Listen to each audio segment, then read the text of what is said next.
Boundaries. The word that, when used correctly, can make your life freer, happier, and able to have those respect your space or clear out of it. Boundaries. It's also something we heard when we were growing up, but it usually wasn't used for us. It was used for those that only wanted us to have boundaries for them and not for ourselves. Boundaries is a word that many of us have never grown up with in relation to ourselves, and we learn it as we get older. However, what do we do with boundaries when it's those that are close to us that are pushing them, especially when it comes to doing our business as a mom and establishing yourself? Well, I had the honor of interviewing Roberta The Tool Lady, and she talked to us about the things that she do, her life, her experience, and how she enforced boundaries. Enjoy. And then, hi everybody, my name is Imana and we're here for another episode. And today we do have Roberta, the Tool Lady Williams. How are you today? I'm wonderful. I'm amazing. And how about you, Amon? I'm great. I'm awesome. Roberta, we've talked a lot before doing this recording. You have a lot to share, so I know we're going to have you come back. But today, tell us a little bit about yourself. Okay. Well, I was a single parent, so I'm a single parent hero. That's one thing I can say. I got a lot of badges, stripes. I probably am the sergeant, or I probably the what is higher ranking than that of single parents. I'm a single parent survivor. I am a mentor. I'm a coach, and I do life skills. So that's where the tool lady come from. It's mostly life skills. And then what else do I do? I like to dance. I like to eat. So those are some of the things that are about me.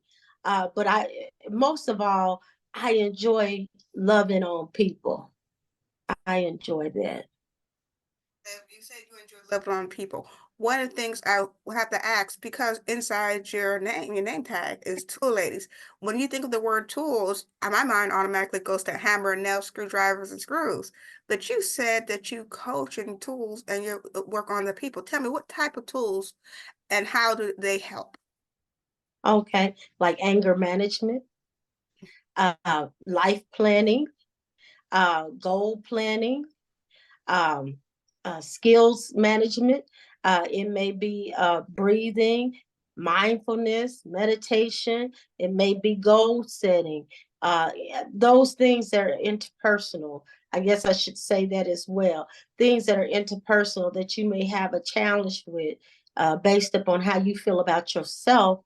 I like to try to help pull those things out and make them into a positive because basically a lot of the things that we have here in our brain are some of the things that hold us back or holding us back from who we are and who we're created to be.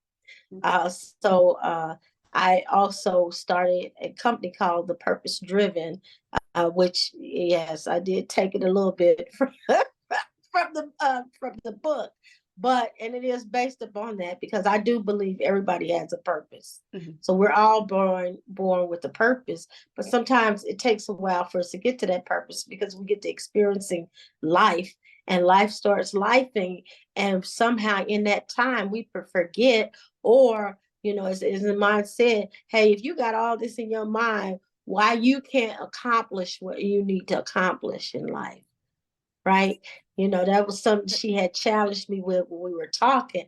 And that's true because we do have so much here, but sometimes life be life. And sometimes things we get to believing what maybe aunt said, cousin said, or our experiences sort of dictate what we're doing and who we are. We start operating out of it. So we kind of we need some tools to push through it. So I also do death management.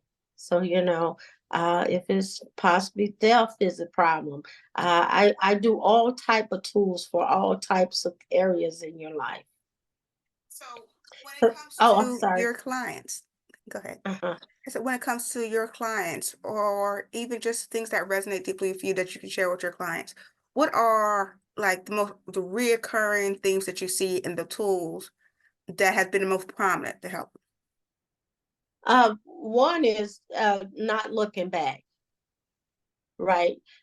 Because what I find, we often try to look back, and when we look back, it brings about so many different emotions, a bunch of grief, a bunch of shoulda, woulda, coulda, a bunch of alternative thinking that is not healthy for us.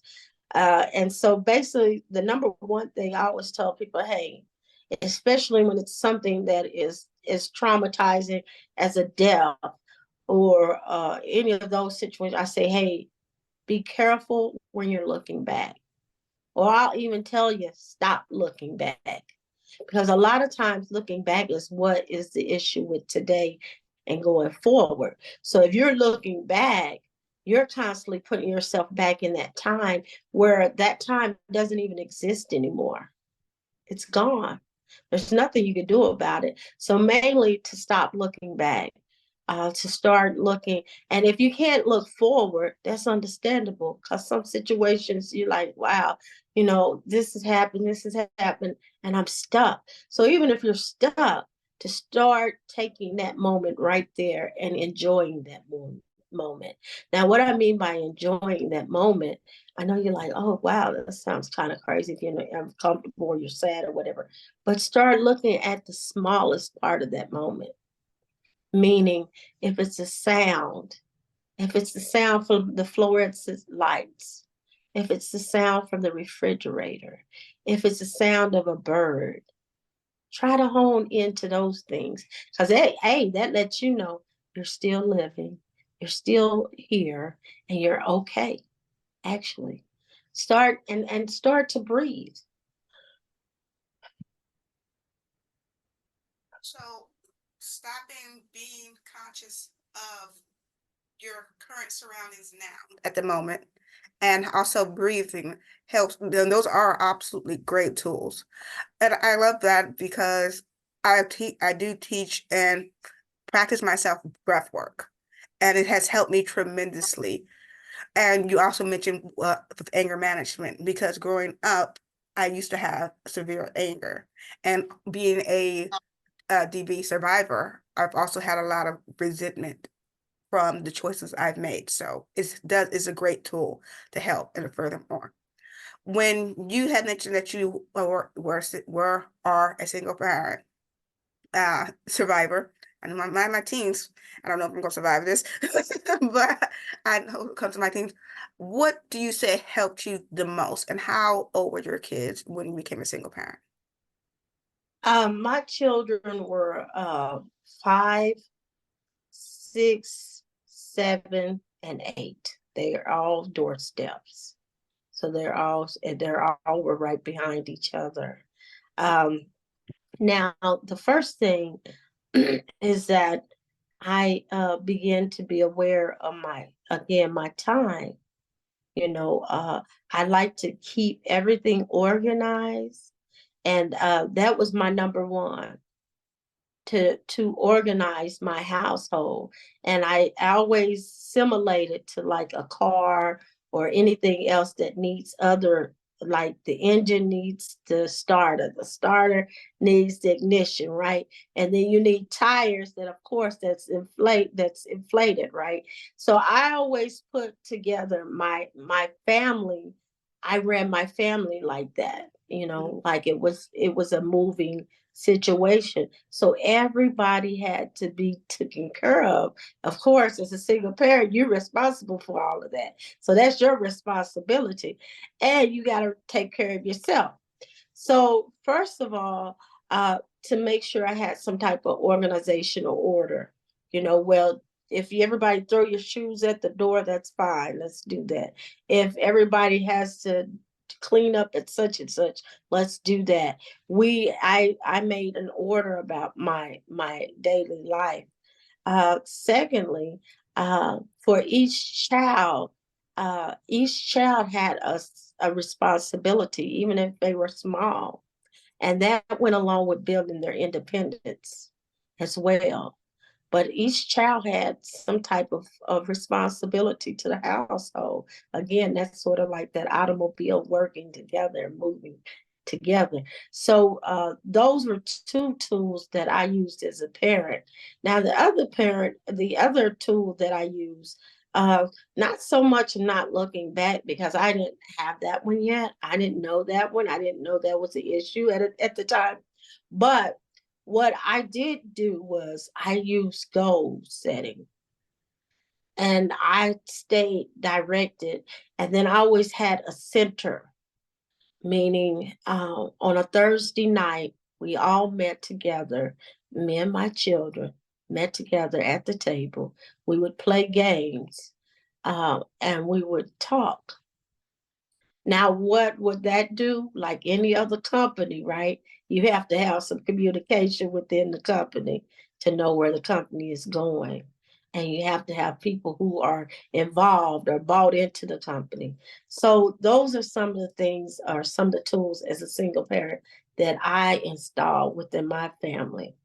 Uh, Now, the other part, yes, I did believe, or do believe in God, and still do.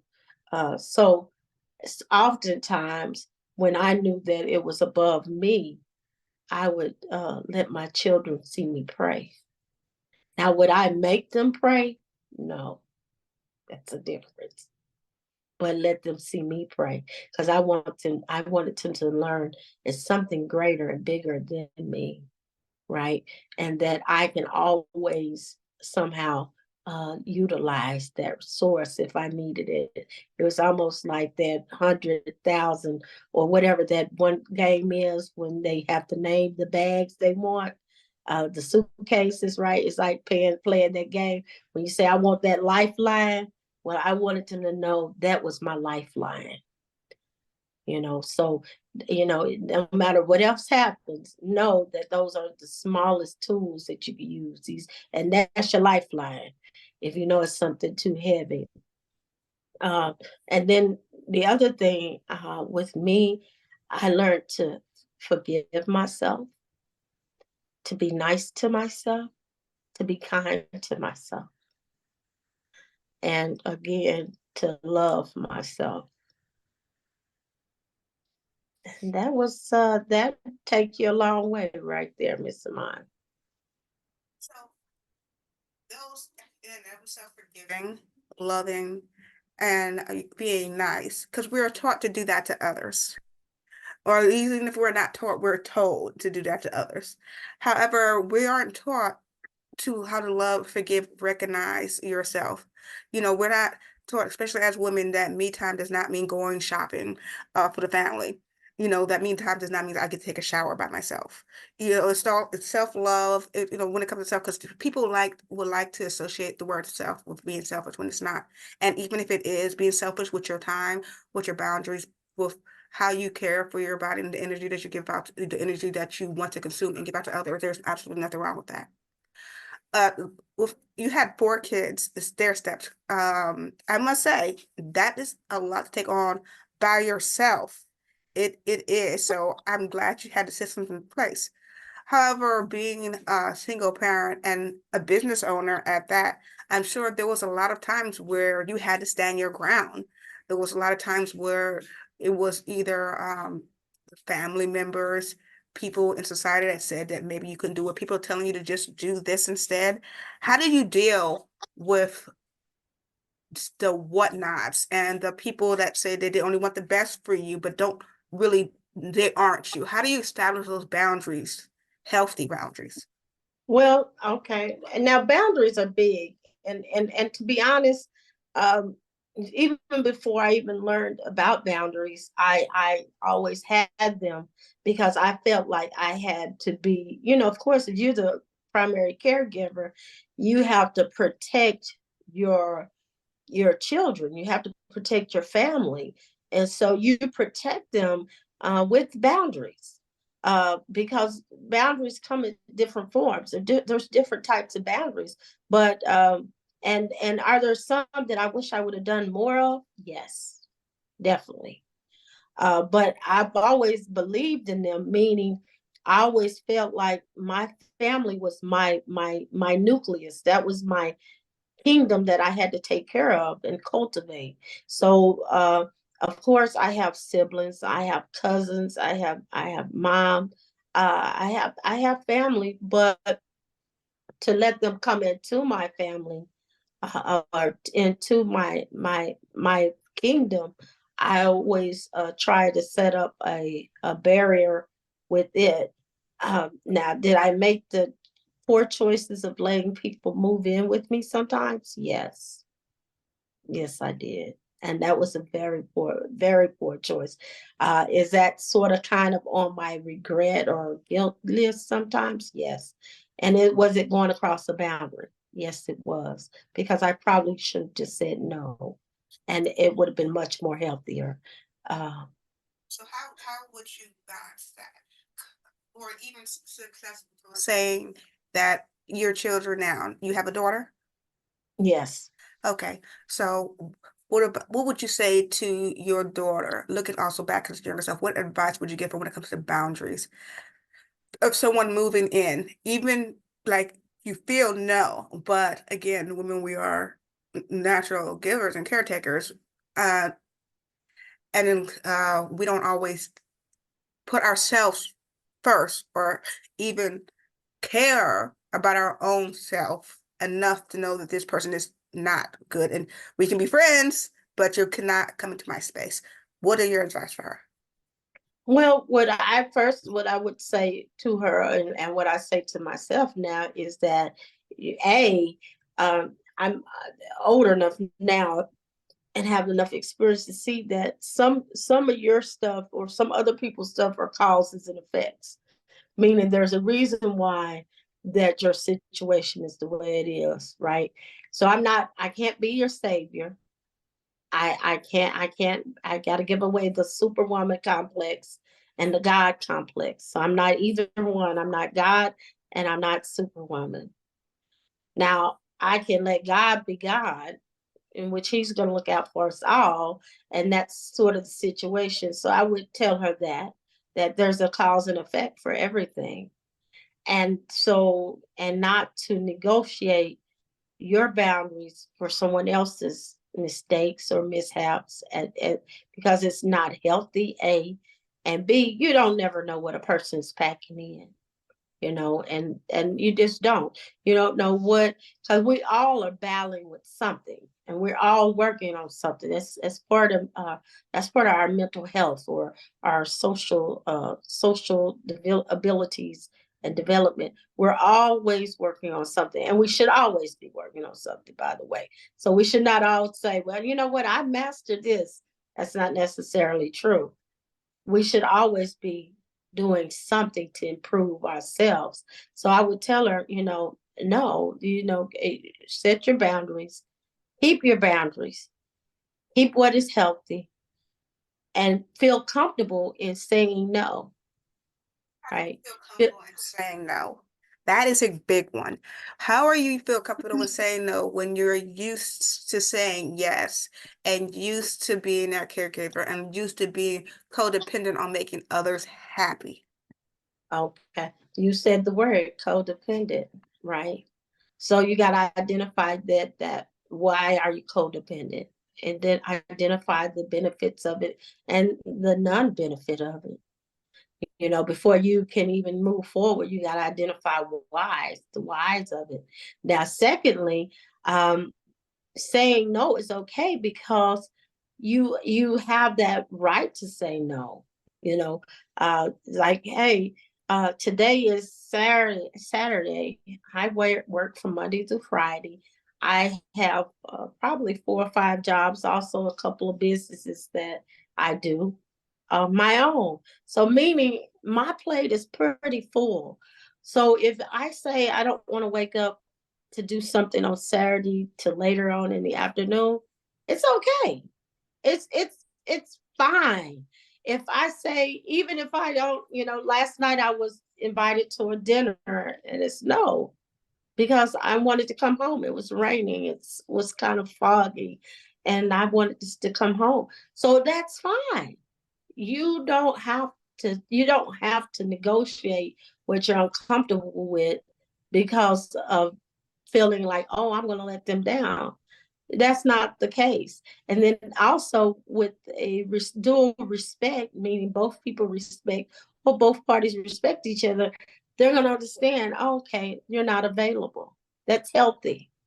It's unhealthy when they say, well, you know what, you owe it to me and you just did this, or they start counting up, I remember this and this, and then they add on, today you say no. That's unhealthy. That's a very unhealthy relationship. That's how you would recognize it's being unhealthy and codependent. Because the truth is, you know what? I can only work on Roberta, and I can only deal with what Roberta got going, and I can only change Roberta, to be honest. Now, the other stuff with the tools, I can offer you some stuff out my bag and say, hey, Amon, I got this tool right here. But at the same time, only you can change it. Only we can change it ourselves. No one can change it for us. So I would tell her that, and I would tell her, and it's okay to say no. She's seen her mama say no a whole lot. Nope, nope, See, nope. you've been saying no, not just to them as your kids. We get to say have to say no a lot, Yeah, but you are actively role modeling her, saying no to things that doesn't align with you, or no to things that you don't want to do, and you're showing her this. right, right, right. And I think the other part of it is when you say with people, when people don't line up with your vision as well. Because again, going back to purpose, I believe everybody has a purpose, and everybody's not going to add up to your purpose. Everybody's not going to see your purpose or your vision. And even if they did, everybody's not going to support it. So you even have to be able to identify that as no. Sometimes I have to go, maybe my vision leads me here or here. So I have to be okay with doing that, even if you're not with it. Or maybe I even have to be okay with not even sharing my vision, because you may not even understand. It may not be a conceivable idea to you because it may be so somewhere else. And again, it's because it's my vision. So how would you rectify with those that are close to you that push your boundaries? Say you say you have siblings, you have Mhm. parents, and even if it was your best friend of years, how would you rectify of someone who sees your vision, that knows your vision, that was is supportive of your vision, but not to the extent that you are, or will they ever be, because it's not their vision. So while they are, again, you had the dinner last night, uh, out there partying and going and sleeping in when you have to do everything else to grow and live your vision. They want you to accompany them like you used to, and they continue to push. How do you decline that and stand firm in your boundaries? Well, I usually, or what I like to do is I like to consume myself with people who are on my more on my list of things, my direction I'm going in. Meaning, if it's politics, I'm going to be involved with politicians. If it's social media, I'm going to be involved with more people who are involved where that is at least our all of our goal, right? If it's something, and that way that is part of it. And with other people, I always make it known, well, this is like my schedule, this is what I'm doing, and I'm not going to jump off my trail. I'm going to stay right on the same trail that I'm on. So this is what I'm doing, and this is the time that I have allotted for that. And if it's not a time, I just don't have the time for it. I think you have to be firm on it because everybody doesn't know your vision, and everybody's not going to respect it. You know, even with I used to run a child care facility. Um, Again, counseling. So people are not going to be on board. They don't see the worth of it, and because it's not their vision, and it's okay. But it's also okay for you to know, well, that maybe this ain't is not the person I share it with. But I do have to set some boundaries, because every time I try to do this, they have this, there's something they got planned for me, and that's not part of my mission. And I think it's just being clear of your mission. There's, I want to say George Washington uh, talked about it in a letter. I think it's him talked about in a letter of burning the candle at night. Lighting the fire at night, burning the candle at night. So what he's saying is, sometimes I'm thinking, or I have to be thinking when everybody else is not. It has to continue. I have to continue thinking about what I'm focusing on. And I think we as women should basically hone into that, because we're not gods, right? We're made in his image, but we're not God. And we can't save everybody. That's a boundary issue. That's a codependency issue.